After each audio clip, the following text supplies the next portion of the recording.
बताओ मेरा बाप लौटा सकोगे। लिए सर पे सच की रिदा कह रही है, वो अशकों को करके विदा कह रही है। स्वागत है दोस्तों आप सभी का सुनहरे लफ्ज में। मैं आपके साथ मोहम्मद साकिब सुनेंगे दोस्तों इमरान प्रतापरी की नज़म। उससे पहले एक बेहतरीन बात सुनते हैं। बुराई की तरफ नफ्स दौड़ कर जाता है, जबकि नेकी की तरफ उसे घसीट कर लाना पड़ता है। चलिए पहले सुनते हैं इमरान प्रतापरी की नज़म। तो आपसे गुजारिश है वीडियो को लाइक कीजिए और चैनल को जरूर सब्सक्राइब कीजिए। बताओ मेरा बाप लौटा सकोगे, बताओ मेरा बाप लौटा सकोगे, बताओ मेरा बाप लौटा सकोगे, बताओ मेरा बाप लौटा सकोगे। लिए सर पे सच की रिदा कह रही है, वो अशकों को करके विदा कह रही है, वो अशकों को करके विदा कह रही है। टपकते लहू से भिगो कर के दामन, टपकते लहू से भिगो कर के दामन, ये अखलाक की साजिदा कह रही है कि भरोसा जो टूटा है इंसानियत से, भरोसा जो टूटा है इंसानियत से, उसे किस तरह आप लौटा सकोगे। बताओ मेरा बाप लौटा सकोगे, बताओ मेरा बाप लौटा सकोगे।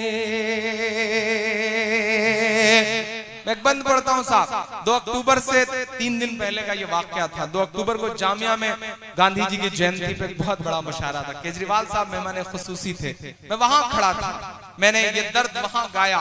ये मिसरा इस नज्म का एक हिस्सा है।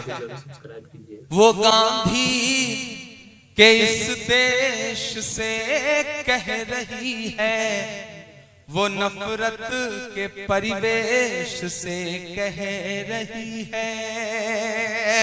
हमारे प्रधानमंत्री जी भी 2 दिवसीय दक्षिण अफ्रीका के दौरे पर थे। वो उस स्टेशन पर भी ट्रेन में अकेले गए जहां पर गांधी जी को ट्रेन से धक्का देकर के उतार दिया गया था, और वहां लगी हुई गांधी जी की मूर्ति के सामने उन्होंने हाथ जोड़ के उन्हें नमन किया। वो तस्वीर इन दिनों सोशल मीडिया पे बहुत वायरल हो रही है। तब मुझे ये जुमला याद आया साहब कि हिंदुस्तान में एक वर्ग विशेष है जो गांधी के कातिलों के मंदिर बनाने की बात करता है, और आप दक्षिण अफ्रीका में जाकर के गांधी की मूर्ति के सामने हाथ जोड़ के खड़े हैं। तब ये कहावत चरित्रार्थ हो जाती है कि मजबूरी का नाम महात्मा गांधी। मैं मिसरे पढ़ता हूं साहब। वो गांधी के इस देश से कह रही है, वो नफरत के परिवेश से कह रही है। अभी उत्तर प्रदेश की हुकूमत ने मुझे सूबे का सबसे बड़ा अवार्ड दिया, यश भारती। सबसे बड़ा अवार्ड 11 लाख रुपए का अवार्ड मेरे दामन में महज 28-29 साल की उम्र में सबसे कम उम्र का अवार्ड शायद मेरे दामन में आया। मुझे खुशी हुई कि हमारे मुख्यमंत्री ने मुझे बुला करके जब ये बात कही कि इमरान, इस अवार्ड को अपने कंधे पर बोझ मत समझना, जिस तेवर के लिए जाने पहचाने जाते हो उसे कभी मत बदलना। मैं उस बात को आगे बढ़ाता हूं। मैं तो बचपन से सुनता रहा हूं साहब के अवार्ड जो है या तो दरबारों के चक्कर लगाने से मिलते हैं या हुकूमतों की तारीफ करने से। पहली बार मुझे महसूस हुआ कि नहीं साहब, आवाम का दर्द गाने पर भी अवार्ड मिल सकता है। मैं पढ़ता हूं और आपसे दुआएं मांगता हूं। वो गांधी के इस देश से कह रही है, वो नफरत के परिवेश से कह रही है। वो गांधी के इस देश से कह रही है, वो नफरत के परिवेश से कह रही है।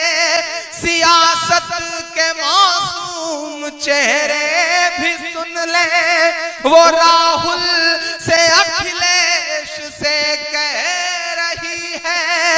ये धर्मांध से अंध भक्तों के जरिए, ये धर्मांध से अंध भक्तों के जरिए हुआ है। जो वो पाप लौटा सकोगे, बताओ मेरा बाप लौटा सकोगे, बताओ मेरा बाप लौटा सकोगे। आखिरी बंद पढ़ता हूं इस नज्म का साहब कि हवाओं की सरगोशियां कह रही हैं, ये सच की फरामोशियां कह रही हैं। दोस्तों, इमरान प्रताप गढ़ी की नज़्म सुनने के बाद आप अपनी राय में क्या करना चाहते हैं वो नीचे कमेंट बॉक्स में जरूर बताएं। आइए दोस्तों, मुंतखब हदीस किताब से कुछ अहादीसें सुनते हैं। हजरत अबू हुरैरा रिवायत करते हैं कि नबी करीम सल्लल्लाहु अलैहि वसल्लम ने इरशाद फरमाया, एक वक्त ऐसा आने वाला है जबकि तुम अमीर बनने की हिर्स करोगे, हालांकि इमारत तुम्हारे लिए नदामत का जरिया होगी। अमारत की मिसाल ऐसी है जैसे कि एक दूध पिलाने वाली औरत को इब्तिदा में तो बड़ी अच्छी लगती है और जब दूध छुड़ाने लगती है तो वही बहुत बुरी लगने लगती है।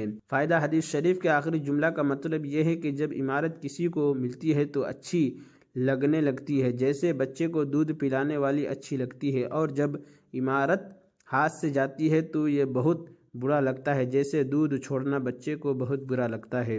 हज़रत औफ बिन मालिक रिवायत करते हैं कि रसूलुल्लाह सल्लल्लाहु अलैहि वसल्लम ने इरशाद फरमाया, अगर तुम चाहो तो मैं तुम्हें इस अमारत की हकीकत बताऊं। मैंने बुलंद आवाज़ से 3 मरतबा पूछा, या रसूलुल्लाह इसकी क्या हकीकत है? आप सल्लल्लाहु अलैहि वसल्लम ने इरशाद फरमाया, इसका पहला मरहला मलामत है, दूसरा मरहला नदामत है, तीसरा मरहला क़यामत के दिन अजाब है। अलबत्ता जिस शख्स ने इंसाफ किया वो महफूज रहेगा, लेकिन आदमी बने करीबी रिश्तेदार वगैरह के मामलात में अदल इंसाफ कैसे कर सकता है? यानी बावजूद अदल इंसाफ को चाहते हुए भी तबीयत से मगलूब होकर अदल इंसाफ नहीं कर पाता और रिश्तेदारों की तरफ झुकाव हो जाता है। फ़ायदा, मतलब यह है कि जो शख्स अमीर बनता है इसको हर तरफ से मलामत की जाती है कि उसने ऐसा किया वैसा किया। उसके बाद वो लोगों की इस मलामत से परेशान होकर नदामत में मुब्तला हो जाता है और कहता है मैंने इस मनसब को क्यों कबूल किया। फिर आखिरी मरहला इंसाफ न करने की सूरत में क़यामत के दिन अजाब की शक्ल में ज़ाहिर होगा। गर्ज ये कि दुनिया में भी ज़िल्लत और रुसवाई और आखिरत में भी हिसाब की सख्ती होगी। हज़रत इब्न अब्बास रज़ियल्लाहु अन्हुमा रिवायत करते हैं कि रसूलुल्लाह सल्लल्लाहु अलैहि वसल्लम ने हज़रत अब्दुल्ला बिन रवाहा रज़ियल्लाहु अन्हु को एक जमात में भेजा और वह जुमा का दिन था। हज़रत अब्दुल्ला बिन रवाहा रज़ियल्लाहु अन्हु के साथ ही सुबह रवाना हो गए। हज़रत अब्दुल्ला बिन रवाहा रज़ियल्लाहु अन्हु ने फरमाया, मैं ठहर जाता हूँ ताकि रसूलुल्लाह सल्लल्लाहु अलैहि वसल्लम के साथ जुमा की नमाज़ पढ़ लूँ, फिर अपने साथियों से जा मिलूँ। जब उन्होंने रसूलुल्लाह सल्लल्लाहु अलैहि वसल्लम के साथ जुमा की नमाज़ पढ़ी तो रसूलुल्लाह सल्लल्लाहु अलैहि वसल्लम ने उन्हें देखकर फरमाया कि तुम अपने साथियों के साथ सुबह जाने से क्यों ठहर गए? उन्होंने अर्ज़ किया, मैंने चाहा कि आप सल्लल्लाहु अलैहि वसल्लम के साथ जुमा पढ़ लूँ, फिर उनसे जा मिलूँगा। आप सल्लल्लाहु अलैहि वसल्लम ने इरशाद फरमाया, अगर तुम ज़मीन में जो कुछ है सब का सब खर्च करो तो भी सुबह के वक्त जाने वाले साथियों के बराबर सवाब हासिल नहीं कर सकोगे।